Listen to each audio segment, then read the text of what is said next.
नमः सिद्धेभ्यः। ॐ नमः सिद्धेभ्यः। ॐ नमः सिद्धेभ्यः। देवादिदेव आदिम तीर्थंकर श्री ऋषभनाथ भगवान की, वर्तमान शासन नायक श्री वर्धमान महावीर भगवान की, परम पूज्य आचार्य गुरुवर श्री विद्यासागर जी महाराज की, पंचाचार का पारायण करने वाले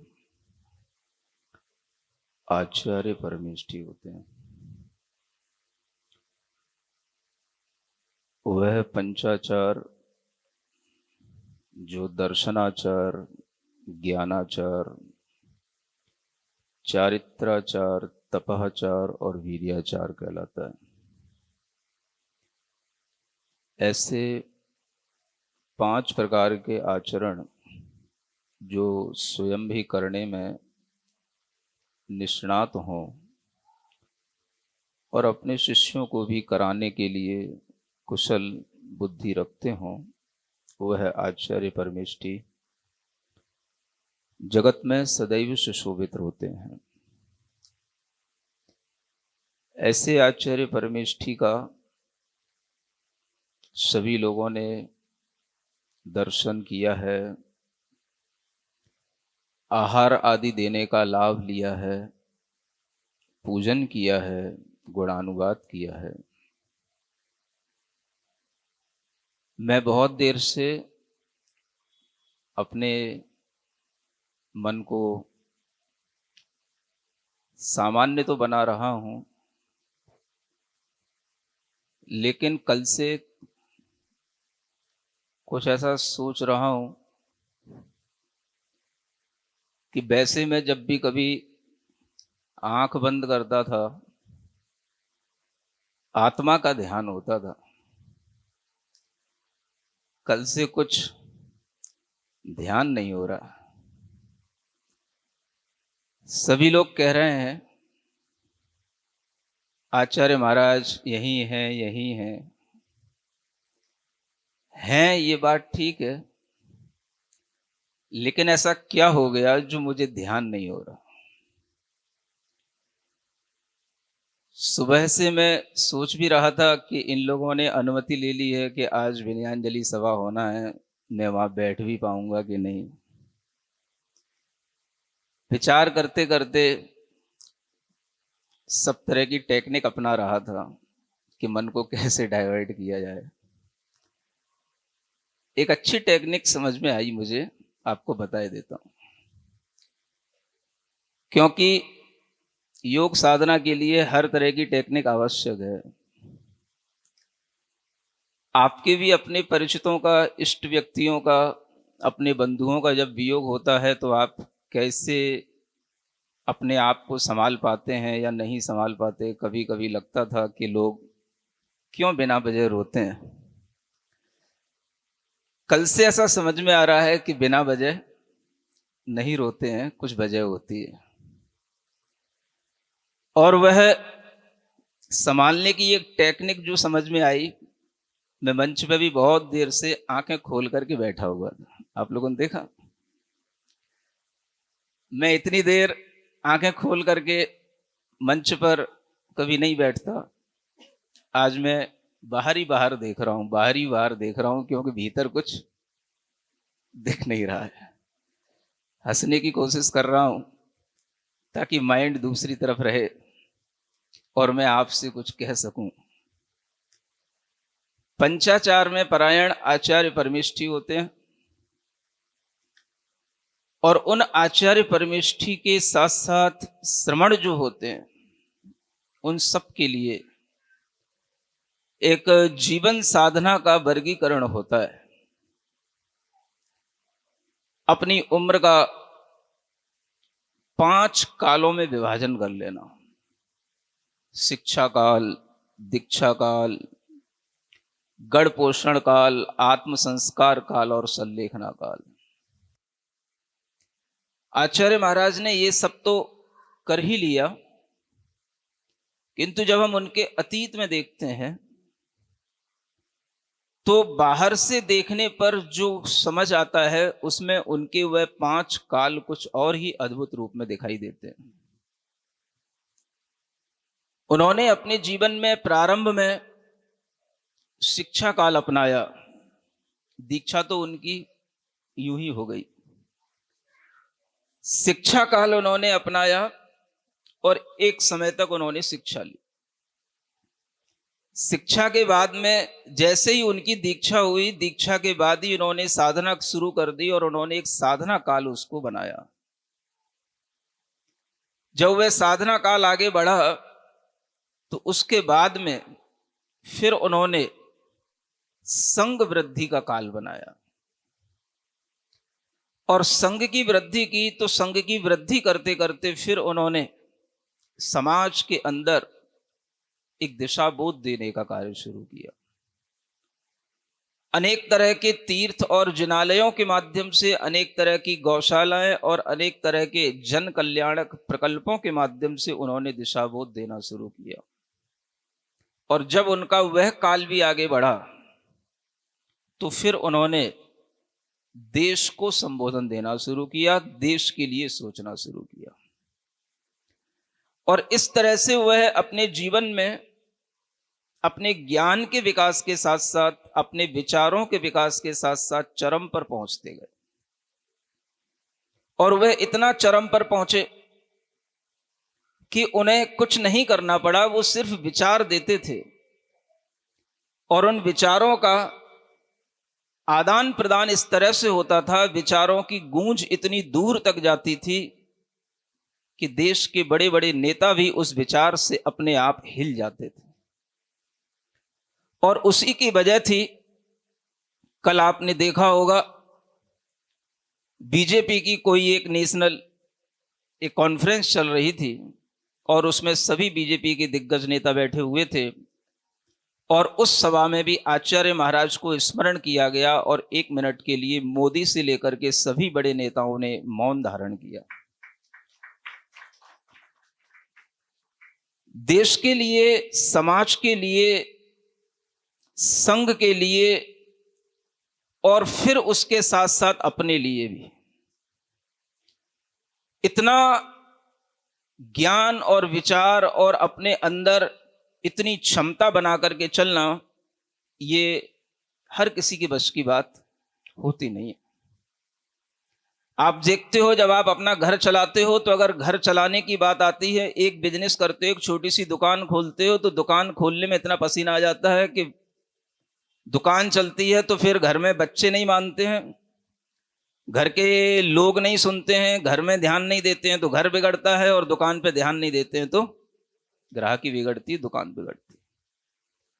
आप सोचो एक ऐसा महात्मा जिसने अपने जीवन में स्वयं को तो कभी छोड़ा ही नहीं और पर को इतना जोड़ते चले गए, इतना जोड़ते चले गए कि पर जुड़ता तो गया लेकिन वे पर से कभी भी जुड़े नहीं।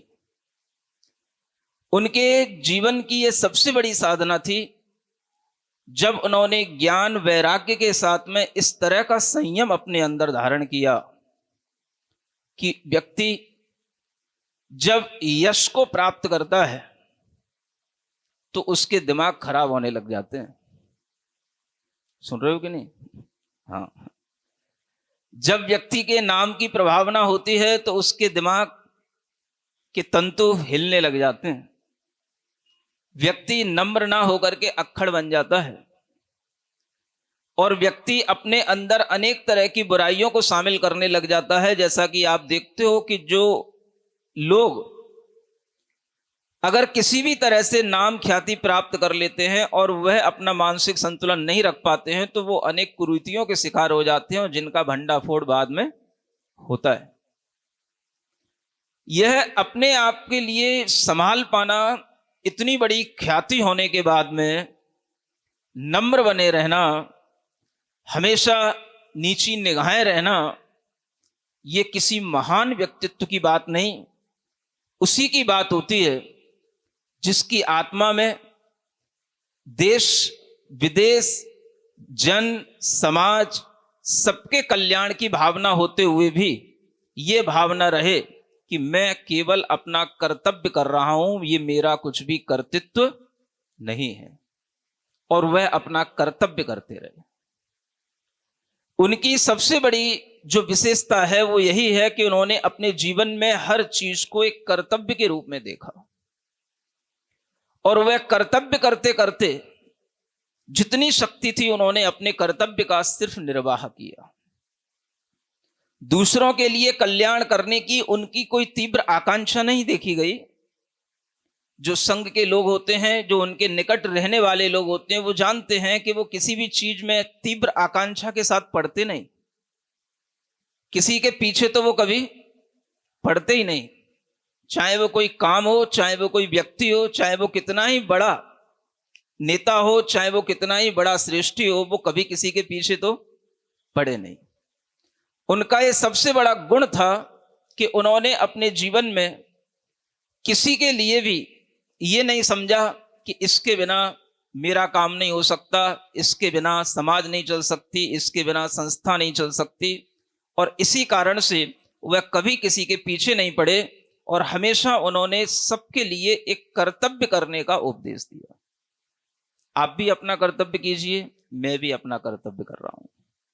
और इस तरह का कर्तव्य करते करते वह इतने चरम पर पहुंच गए, इतने चरम पर पहुंच गए कि आज लोग तो सिर्फ ये मान रहे हैं कि उन्हें किसी स्वर्ग में या कहीं किसी विशेष दिव्य स्थान पर उनका गमन हुआ होगा, लेकिन हमने ये बात उनके जीवन में बहुत पहले झांकी थी, उनके जीवन में बहुत पहले देखी थी, और उनके जीवन की हमने कुछ विशेष घटनाओं को पंच कल्याणक की घटनाओं से जोड़ा था, और तब एक बात कही थी कि उनके 4 कल्याणक तो हमारे सामने हमेशा बने हैं, बने रहें। उनका मोक्ष कल्याणक कभी भी घटित ना हो मेरी आंखों के सामने, लेकिन आज उनका मोक्ष कल्याणक भी मेरी आंखों के सामने घटित हो गया। 5 कल्याणक उनके बड़ी बड़ी विभूतियों के साथ हुए। जैसे तीर्थंकरों के गर्भ में आने पर माओं को स्वर्ग स्वप्नों की प्राप्ति होती है, ऐसे ही विशिष्ट स्वप्नों के साथ उनका गर्भ कल्याणक हुआ है। जन्म के अवसर पर जिस तरह से अनेक लोग उत्सव मनाते हैं, वैसे ही जन्म के समय पर जिनके शरीर की स्वस्थता, जिनका वेट, सब कुछ इतना एक्यूरेट था कि देख करके लोग आश्चर्य करते थे। इतना सुंदर सा बालक, और इतना उनका सुंदर शरीर होने के साथ साथ निरोगता और बलिष्ठता, ये उनके जन्म के समय पर होने वाली अनेक तरह के अतिशयों से ज्ञात होता है। और फिर उन्होंने अपने जीवन में तप का अतिशय दिखाया। घंटों घंटों तक एक स्थान पर बैठे रहना, खड़े रहना, ध्यानस्थ रहना, तरह तरह से अनशन आदि, उपवास आदि करना, व्रत परिसंख्यान करना, रस परित्याग करना, ये अनेक तरह के तप के अतिशयों के माध्यम से उनके अंदर जो आभा प्रकट होती थी, कभी ऐसा लगा नहीं। जहां आम आदमी सोचता है कि खा पी करके शरीर सुंदर रहता है, चमकता है, अगर वह आदमी अपनी धारणा को बदलना चाहे तो उसके लिए इतना ही सोचना पर्याप्त है कि आचार्य गुरुदेव का शरीर देख लो, खा करके नहीं, त्याग से शरीर चमकता है और त्याग से शरीर सुंदर होता है।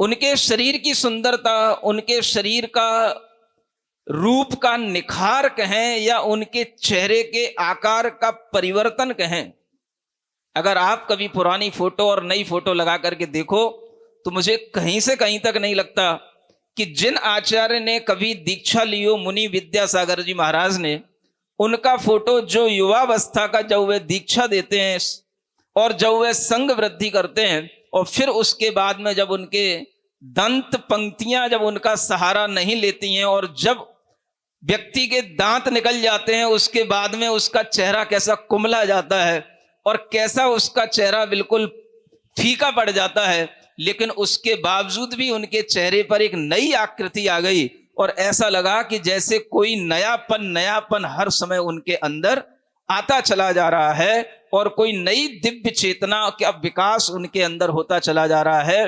और वह वृद्ध भी हुए तो भी कितने सुंदर लगते, कितने मुस्कुराहट उनकी इतनी प्रिय लगती कि उसे देख करके लगता ही नहीं कि इनकी वृद्धता में भी कोई सौंदर्य में कोई कमी आई हो। ऐसे दिव्य भीतर से रूप को धारण करने वाले वह गुरुदेव का यह जो जीवन था वह उनकी त्याग तपस्या का जीवन था और तप कल्याणक के माध्यम से उन्होंने अपने जीवन को चमकाया, दमकाया। ज्ञान कल्याणक के माध्यम से उन्होंने अच्छे अच्छे विद्वानों के छक्के छुड़ाना, आपकी भाषा में बोलें तो कोई अतिशयोक्ति नहीं होगी। विद्वान जहां सोच नहीं सकते उस सोच से आगे सोचने की बात कहना, और इस तरह से अपने अपने समय में जो भी धुरंधर विद्वान हुए, चाहे वो पंडित जगन मोहन लाल शास्त्री कटनी हो, चाहे वो बंसीधर जी हो, चाहे वो कैलाश चंद जी हो, चाहे फूलचंद जी हो, और चाहे आज वर्तमान के किसी भी तरह के कोई भी विद्वान हो, उन सब के आगे इस तरह का चिंतन देना कि विद्वान सोचने को मजबूर हो जाए और उनकी हाँ में हाँ मिलाए, ये उनके ज्ञान का अतिशय था। ज्यादा बड़ी बात क्या कहें, उनके ज्ञान का अतिशय आप इस रूप में देख सकते हो। यहां पर छुल्लक महाराज विराजमान हैं। आपने देखा होगा छुल्लकों के लिए एक नई प्रथा उन्होंने शुरू की, एक नई परंपरा सी शुरू की।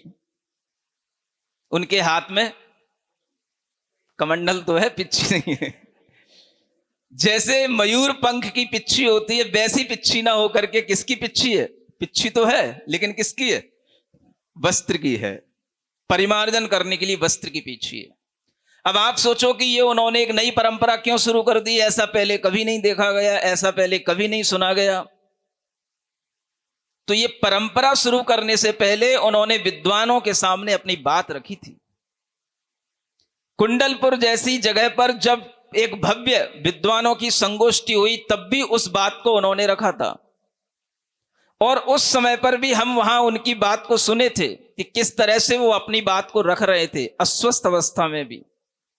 और वह देख करके सभी विद्वानों को पहले स्वीकार कर लेना पड़ा कि नहीं आचार्य महाराज आप बिल्कुल सही कह रहे हैं, आगम में इस तरह का उल्लेख मिलता है, यह केवल आपने ही छांटा, आपकी ही ज्ञान की यह उपज है, और इस तरह से उसको एक प्रैक्टिकल रूप में भी सामने लाना और उसको सर्वजन स्वीकार्य बनाना, यह केवल आपके बस की बात थी और किसी के बस की बात नहीं।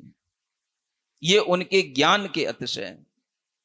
अब निर्वाण का क्या अतिशय कहें, कुछ तो कहना पड़ेगा, क्योंकि चार कल्याणकों के बारे में तो हमने पहले लिख रखा था और कई लोगों ने उसको पढ़ा भी हो, सुना भी हो।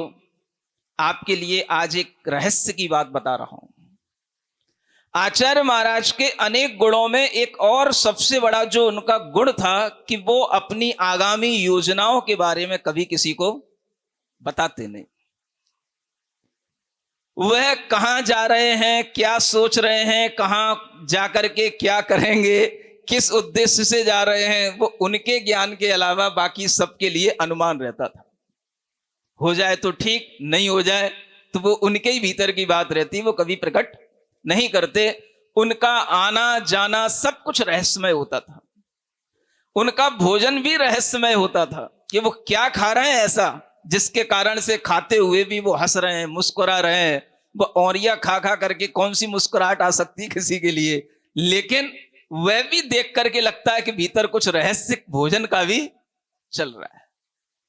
और उनके उस रहस्य को जिन्होंने अपने जीवन को देखा जाए तो पूरा रहस्यमय बनाया। कब किसको दीक्षा दे दें, कब किसके ऊपर हाथ रख दें, कब किसके लिए व्रत दे दें। उनके जीवन में कभी भी कोई भी व्यक्ति ने अगर कुछ उनसे ग्रहण कर लिया तो वो इसीलिए फूला नहीं समाता था कि उसे खुद विश्वास नहीं होता था कि हम इस काम से आए थे या हमारा एक काम हो जाएगा। लेकिन अगर आचार्य महाराज ने उस समय पर उसके लिए वह आशीर्वाद दे दिया तो उसे लगता था कि मेरे लिए ऐसी कोई अमूल्य निधि मिल गई जो निधि मैंने सोची भी नहीं थी और मुझे आचार्य श्री के आशीर्वाद से प्राप्त हो गई, सहसा प्राप्त हो गई। यह उनके जीवन की एक रहस्यमयी जो विचारधारा चलती थी, उस विचारधारा का समापन अगर हम देखें तो उनके उस निर्वाण के समय पर भी वह विचारधारा दिखाई देती है। हम सब लोग क्या सोच रहे थे कि वह ठीक है, स्वस्थ हो रहे हैं, वह एक उपवास कर लिए, 2 उपवास कर लिए, 3 उपवास कर लिए, हो सकता है तैयारी अपने साधना को बढ़ाने की कर रहे हो, लेकिन वो अपने भीतर क्या सोच के चले गए, वो अपने भीतर क्या रहस्य अपने अंदर बनाए थे। उनका जीवन जिस तरह से रहस्यमय था, उनका मोक्ष गमन भी उसी तरह से रहस्यमय जानना। किसी को कुछ समझ नहीं आया, लेकिन जब हम बाद में सोचते हैं तो लगता है कि हां, यह रहस्य है। उनके जीवन की यह साधना, उनके जीवन की यह पद्धति रही कि उन्होंने कभी भी कोई भी चीज घोषणा कर करके नहीं की। आप उनके गुणों के बारे में सोचें तो आपको लगेगा कि हमारे जीवन में भी अगर उनके जीवन का गुण का कोई एक अंश मात्र भी आ जाए तो हम बड़ी बड़ी कलहों से बच जाएं, बड़ी बड़ी असफलताओं से बच जाएं, और हम भी अपने जीवन को उनकी तरह अगर बनाने के लिए कोशिश करें या ना करें, लेकिन अगर उनके किसी भी गुण का एक अंश भी अपने अंदर धारण कर लें तो हमारा जीवन सार्थक हो जाए। लोगों को बाहर से देखने में लगता है आचार्य महाराज कितने कठोर हैं, किसी से बोलते नहीं, किसी की बात का बहुत जल्दी रेस्पॉन्स देते नहीं, लेकिन उनके अंदर की अगर आप करुणा देखोगे, निर्मलता देखोगे, विनम्रता देखोगे, तो आप ये सब बातें करना भूल जाओगे। और इसी विनम्रता का, इसी करुणा का परिणाम है कि आज दुनिया में सबसे ज्यादा दीक्षित मुनि महाराज, आर्यका महाराज और सबसे बड़ा विशाल संघ उनकी करुणा से ही बना है कि एक बार कोई उनकी करुणा की वात्सल्यमयी छाया में आ गया तो जीवन भर उनसे दूर होने की कभी कोशिश करता ही नहीं। मैंने तो उनका दर्शन पहली बार सिर्फ इसलिए किया था कि मैं दर्शन कर लूं। मैं तो एमपी का था ही नहीं, बाई बर्थ तो मैं यूपी में कहीं ऐसे जगह पर जन्म लिया था जहां वो कभी जाते ही नहीं। रास्ते में एक बार बस फिरोजाबाद डिस्ट्रिक्ट से वो निकल गए थे और वहां के पास में एक भोगांव मैनपुरी के पास में स्थान पड़ता है, वहां तक तो वो कभी गए ही नहीं। और वहां पर जन्म लेने के बावजूद भी बस उनका चर्चा जो सुनने में आता था। अगर वर्तमान में कहीं किसी को देखना है तीर्थंकर कैसे होते हैं, चतुर्थ काल की चर्या कैसी होती है, तो जाओ बुंदेलखंड जाओ, ये कान में बातें गूंजती रहती थी। और बस उसी को ध्यान में रख करके एक बार उनके दर्शन करने के लिए पहुंच गया था कुंडलपुर में 95 में, और जो पहली बार दर्शन किया तो बस फिर उसके बाद में सोच लिया हम इन्हीं के हो गए हैं। उसके बाद फिर कोई दूसरी चीज सोचने में नहीं आई। इतना दिव्य शरीर उस समय पर लगता था कि हमें वह सौभाग्य पहले ही दर्शन में मिल गया कि हमने उनके न केवल चरण पहुंचे, उनके हाथ भी पहुंचे, और ऐसी सुगंधी हाथ से निकलती थी, ऐसे उनके दिव्य शरीर का स्पर्श करने से ऐसा भाव उत्पन्न होता था जैसे मैं किसी विशिष्ट रिद्धिधारी मुनि महाराज के चरणों का और उनके हाथ का स्पर्श कर रहा हूं। ऐसे उनकी तप की साधना की जो रश्मियां थीं वो इतनी फैली हुई थीं कि उसी के कारण से लोग दूर दराज से भी उनके पास में आ जाते थे, और जो बड़े बड़े पढ़े लिखे लोग भी रहते थे वह भी उनके सामने पहुंच करके अपने आप को बिल्कुल तुच्छ समझते थे, अनपढ़ सा समझते थे। और इसी की वजह से आपने देखा होगा कि आज भारत में जो नई शिक्षा नीति बनी है, उस नई शिक्षा नीति में भी आचार्य गुरुदेव का नाम है कि उन्होंने जो शिक्षा की पद्धति बदलने के लिए अनेक तरह के विचार दिए, उन विचारों की श्रृंखला में जिन महानुभावों के नाम है उनमें सर्वप्रथम आचार्य गुरुदेव का नाम है। दुनिया को एक नई दिशा देना अपने आप में जितना महत्वपूर्ण कार्य है, उतना ही महत्वपूर्ण कार्य होता है कि हम अपने अंतरंग को पंचाचार से, रत्नत्रय से सदैव सुशोभित किए रहें। कुंडलपुर में जब महामहोत्सव हुआ, उस समय पर दर्शन बहुत सालों के बाद हुए, और फिर जब वहां से बिहार हुआ तो हमारा बिहार एक दिन पहले हो गया, दूसरे ही दिन आचार्य महाराज का बिहार हो गया। और हम जब तक वहां आगे बढ़े तब तक वह भी दूसरी दिशा में आगे बढ़ने लगे, लेकिन अचानक से उनका जो रथ था वो डाइवर्ट हो गया और वे रहली की दिशा में बढ़ने लगे। वो एक टोल नाका था, वहां पर भी हम दर्शन करने के लिए फिर से पहुंच गए, और वहां पर दर्शन करने के बाद में वह, मैं इसलिए कह रहा हूं कि वह साक्षात्कार का मेरा अंतिम दर्शन था। और उस दर्शन के उपरांत जब वह आगे बढ़ रहे थे डोली में बैठ करके विहार करने के लिए, बिल्कुल बाहर, कमरे के बाहर निकल करके, तब उन्होंने सामने बिठा करके मुझे संबोधन दिया। क्या करना है, ऐसा संबोधन दिया। और वह संबोधन मेरे ही कान में कह रहे हैं, सभी मुनि महाराज और भी हैं आसपास खड़े हुए हैं, और वह कह रहे हैं, हमारे लिए संबोधन दे रहे हैं, चेतन धन की ओर ध्यान दो। किसकी ओर? चेतन धन को संभालो, प्रतिभाओं का संकलन करो, जो कलाएं हैं उसको विकसित करो, और जिन कलाओं के माध्यम से लोग अनेक तरह से अपनी आजीविका के साधन बना करके अपने को आत्मनिर्भर बना सकें, उस तरह की विधाओं को विकसित करो, उस तरह के जानकार लोगों को अपने पास में रखो। इस तरह के उन्होंने अनेक अनेक संबोधन दिए। तो हम तो हाथ जोड़ करके बैठे थे, प्रतिभाओं को संकलित करो। हम कहां से संकलित करें? प्रतिभाएं तो सब आपके पास आती हैं, हमारे पास तो कोई आता ही नहीं है। तो हमने कहा पहले आप हमें कुछ संकलित करके दे दो, फिर देखेंगे। तो आचार्य महाराज ने उसकी के बाद में हमें ये 3 प्रतिभाओं को संकलित करके दिया। आज रत्नत्रय के धन से तो मेरी आत्मा चमक ही रही है, लेकिन उनका दिया हुआ एक बाहरी अगर ये धन है, तो ये 3 प्रतिभाएं भी आज हमारे पास में उन्हीं के दिया हुआ वह धन है, जिसके माध्यम से उन्होंने कहा और प्रतिभाओं को संकलित करो। हमने कहा पहले आप बताओ, पहले आप दो, उसके बाद में हमारे पास कौन आता है।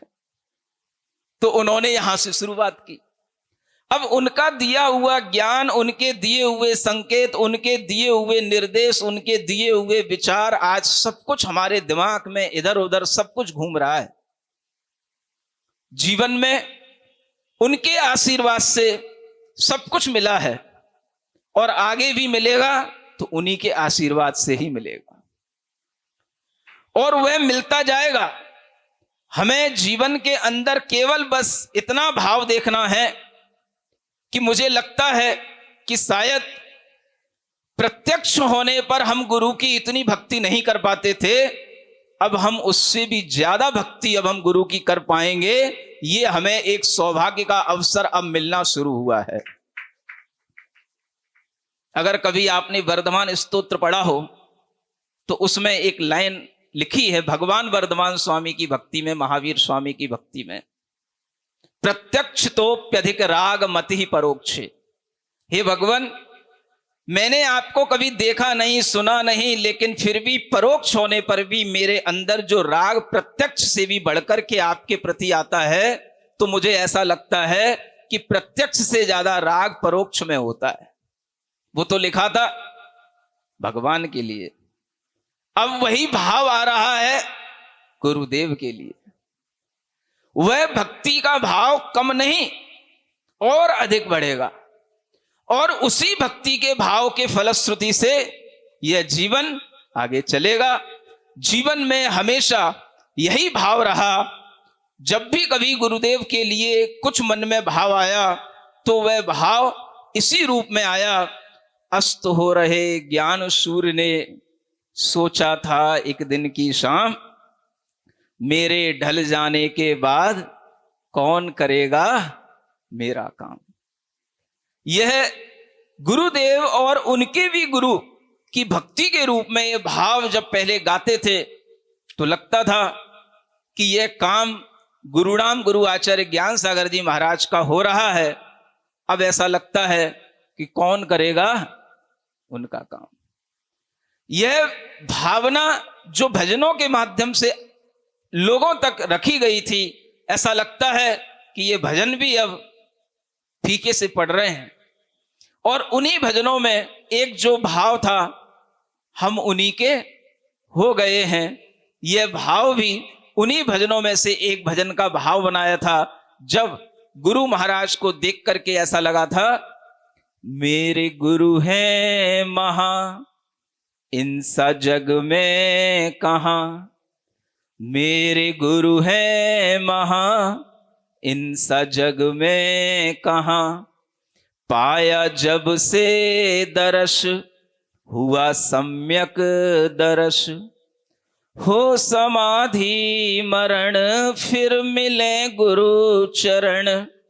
हो समाधि मरण, फिर मिले गुरु चरण। एक यही कामना कर चले हैं, हम इन्हीं के हो गए हैं। हम इन्हीं के हो गए हैं, हम उन्हीं के हो गए हैं।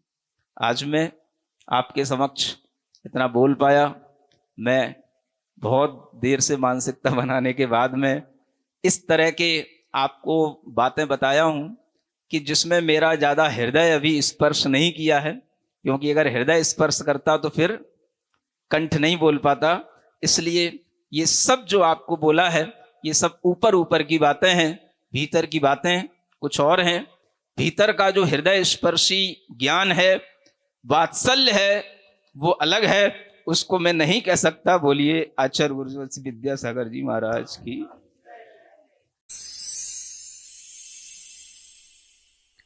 सिरिजिणवाणी जग कल्याणी, जग जन मदतम मोहरी। जनमण हारी गढ़हर हारी, जम जरा भव रोग हरि। तिथ्य राणम दिव्य झुणिम, जो पढ़ई सुणई मय्ये धारई। राणम सौख मणंतम धर्य, सासद मोक्ष पदम पावई। सासद मोक्ष पदम पावई।